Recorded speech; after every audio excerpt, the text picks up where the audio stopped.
So, a quick warning, by the end of this video, you might want to book a flight or go do something really, really cool.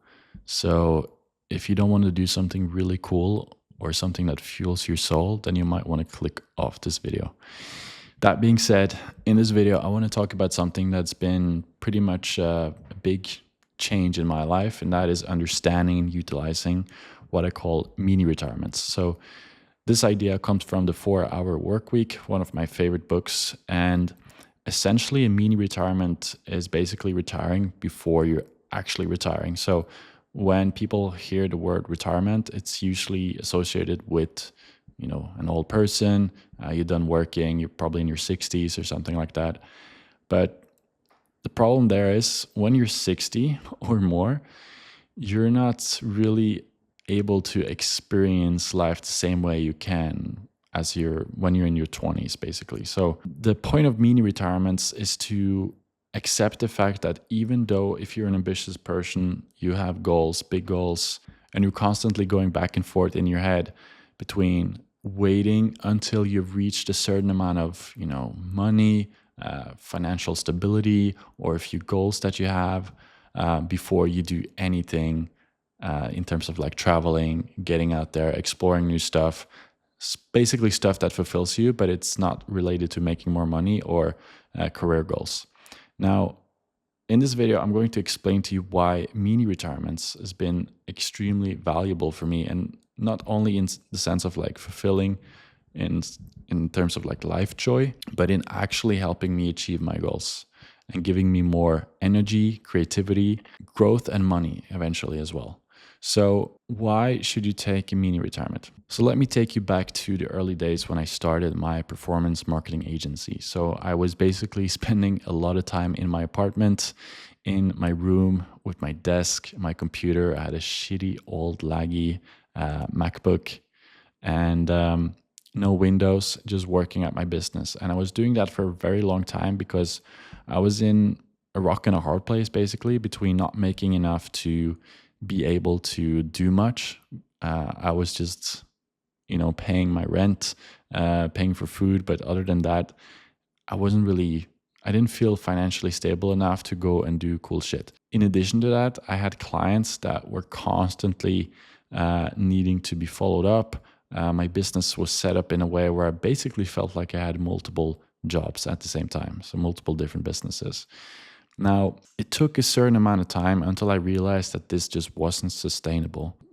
Living the lone wolf lifestyle of just working on my business and pushing for my goals, it burned me out. At the time, I didn't really even know the word burnout. Looking back now, I understand that I might have been burned out back then.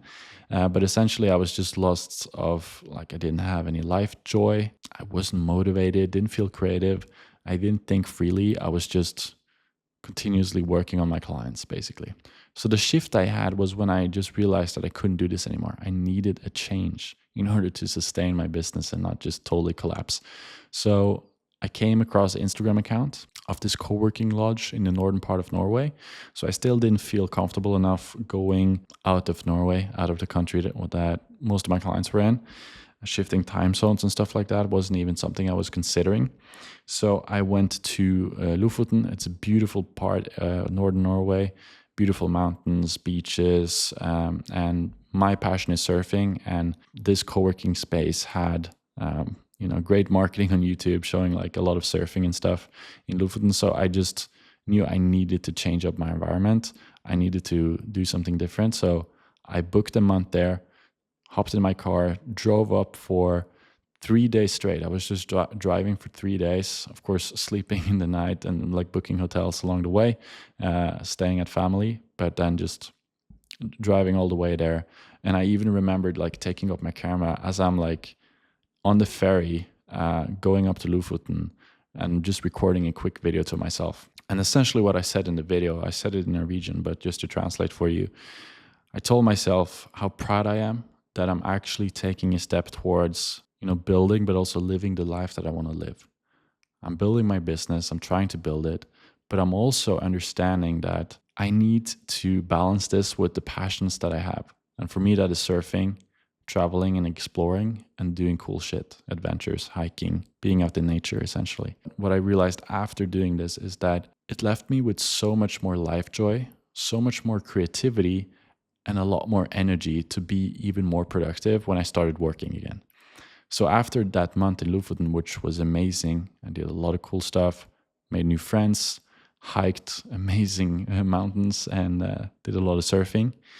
And when I got back from that month, I was so fulfilled and I had so much passion and energy that I didn't want to go back to the old ways of living, essentially. So when I got back, I knew I needed to book another trip. I needed something to look forward to. So I booked another mini retirement, basically. So I ended up booking a flight to Sri Lanka. So I knew it was a location that was cheap, so I could run my business from there, keeping my living expenses low, and also surf, which was big for me. It's a great surfing location. Now, the worries that I had before doing this was essentially, what will my clients think if I go to Sri Lanka? It's a different time zone. It's like 6 hours ahead of Norway. And in addition to that, I didn't know how the working abilities was going to be in terms of like internet connection, stability. I had client calls throughout the weeks, and there was a lot of unknowns. I didn't know exactly what was going to happen. And one of the big fears that I had at the time was if the clients were going to leave me when they realized that I'm not in Norway anymore. But then going back and forth in my head, I realized, do I want to actually be my own boss and have my own business? Or do I just want to be living to satisfy and please my clients, but never really do something for myself? So one great quote that you'll find in the 4-hour work week that stood out to me at this time was, sometimes it's better to ask for forgiveness rather than permission. And this was just a perfect example of that. So I decided to not really tell all my clients. I didn't feel like there was any need for me to justify.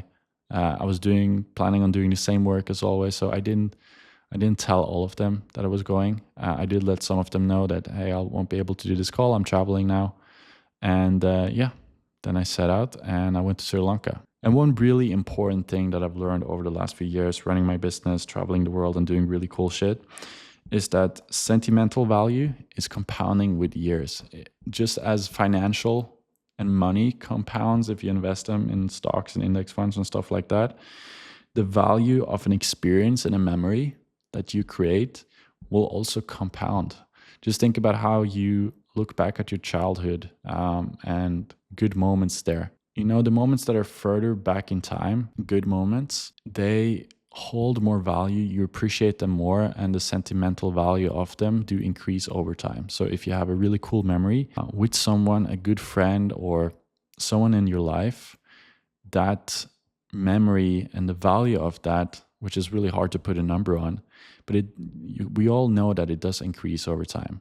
And when you're old and you look back at your life and your physical abilities is not the same anymore, the value of those memories are going to, it's not going to be possible to put a number on them, because your day-to-day life will be so much affected by those memories, because as you're not really maybe able to, so what I think of just as an example is like when I'm 80 years old and I can't surf anymore. Maybe my knees are fucked up, maybe my back is fucked up, who knows, from all this sitting at the desk for hours, maybe my body just doesn't work anymore. But what I will really appreciate is thinking back on the surf trips and the cool stuff that I did when I was younger. So again, it's impossible to put a number on this, but we all know it will happen. But because it's not like money, it's not easy to calculate and put the number on, we don't think about it in the same way. But I think it's important to do so, because at the end of the day, as long as you have enough money to live, sustain your lifestyle, stay healthy, just fill the basic needs, I think it really should be something that you put a lot of thought into. Like the fact that if you're constantly pushing these things forward and you wait for the perfect moment, then you're missing out on the opportunity of having the sentimental value compound with the years. So keep that in mind. And that takes me to the next point here of Parkinson's law. Now, if you're not familiar with Parkinson's law, it's basically a law by this professor right here, Parkinson himself. And it basically says that the time that you give to a task or a project, that is the time it will take to finish it.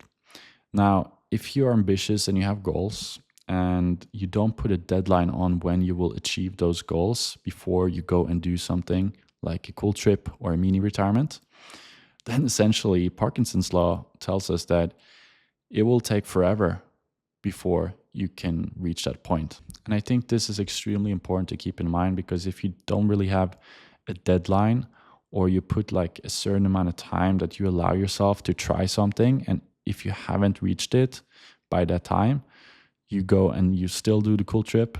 And likely, if you put a deadline on it, you will push toward hitting that deadline, and you will do and complete the task or complete the project before you go on this mini retirement. So, as an example of how I utilized deadline to get myself to Sri Lanka was hiring a media buyer. So at the time, I was doing all the work myself, and I knew it would be extremely hard to manage my clients if I didn't have somebody on my team to help me with client communication, especially when I was 6 hours ahead of my client in a different time zone. So I booked my trip 2 months in advance. And in those 2 months, I was basically telling myself I need to find a media buyer and hire him before I go on this trip. So I already booked the trip, and that was my deadline. I knew it was going regardless, but now I had the time to figure this out. And that pushed me to actually go and figure out how to hire, how to find someone. And I ended up finding someone that was, mediocre, but that's because I was early on in my career. I didn't really know how to hire, how to manage people, but that's a whole nother story.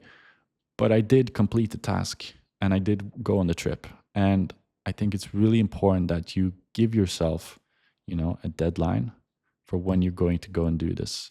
Because if you don't, then you're not going to have the sentimental value of these cool things compound over time. Now, the surprising thing about these mini retirements is that if you do them correctly, they can have massive impact on your growth and the productivity that you have when you come back and you start working again. So I think there is a key thing here to keep in mind, is that there should be an ideal length for each mini retirement. So for me, it's usually between 1 to 3 weeks. If I go more than 3 weeks without working and being in a work mode where I push things forward and work on my projects, then I lose the momentum that I have. So there's a sweet spot, and I think you can compare it to trying to building muscles in the gym. Essentially, resting is good. Your muscles will grow if you allow them to rest. They will rebuild after a hard workout. But if you rest for too long, at some point, the muscle will start to decline. Now, I think the same goes for the momentum you have in your business.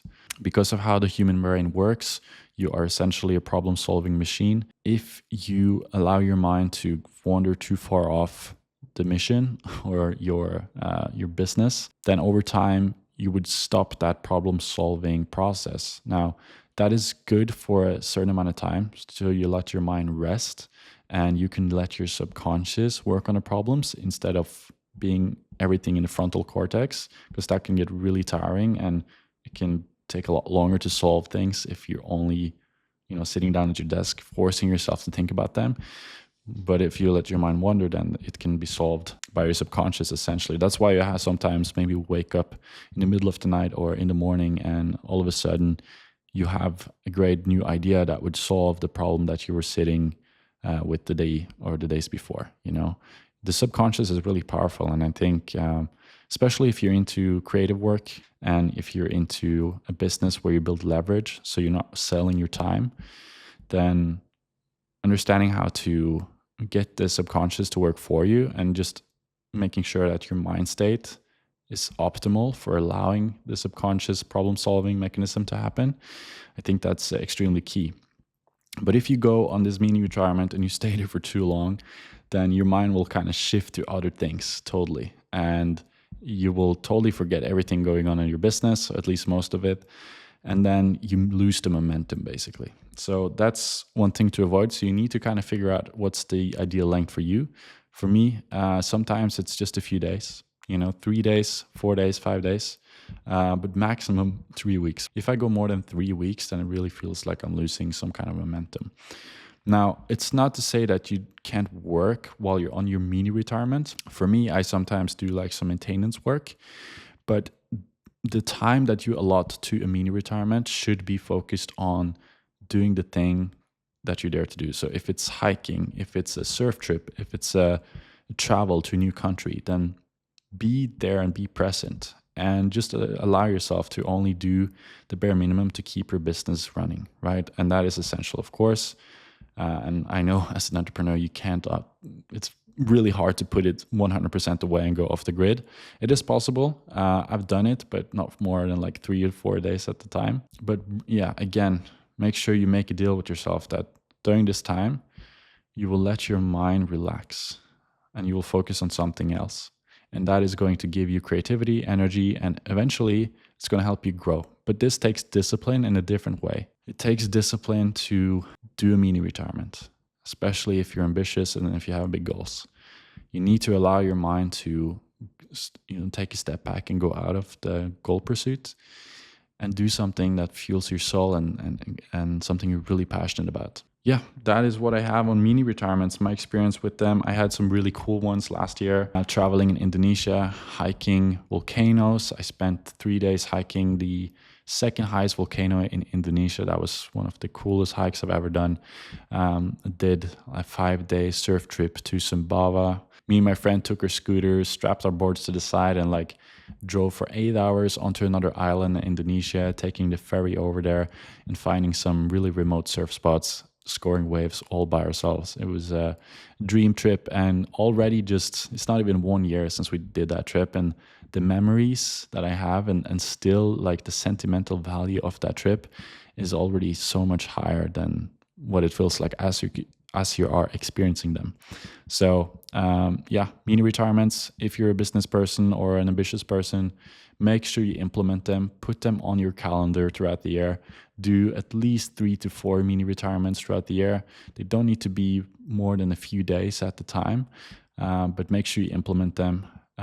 It's going to give your life more joy, your business more growth, and it's going to fulfill your soul. And at the end of the day, when you're really old, you're going to appreciate the memories that you built. So yeah, bit of a different video. Let me know if you like this kind of format. Just ranting on the top of my head of some ideas that I had. And yeah, wish you a great day ahead and go do some cool shit.